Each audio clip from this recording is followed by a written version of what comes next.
రాష్ట్రాన్ని వదిలిపెట్టని వర్షాలు అన్నదాతలను కన్నీరు పెట్టిస్తున్నాయి. ఇప్పటికే జరిగిన నష్టాన్ని దిగమింగలేని రైతును వాతావరణ శాఖ సూచన మరింత కలవరపరుస్తోంది.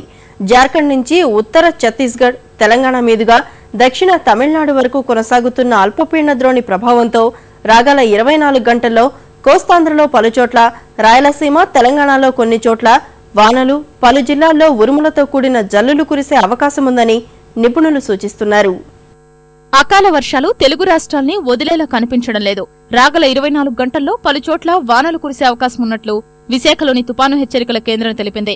అల్పపీడన ద్రోణి కొనసాగుతుండడం, దీనికి తోడు క్యూములోనింబస్ మేఘాలు ఏర్పడే అవకాశం ఉండడం వల్ల వర్ష ప్రభావం ఉంటుందని నిపుణులు సూచిస్తున్నారు.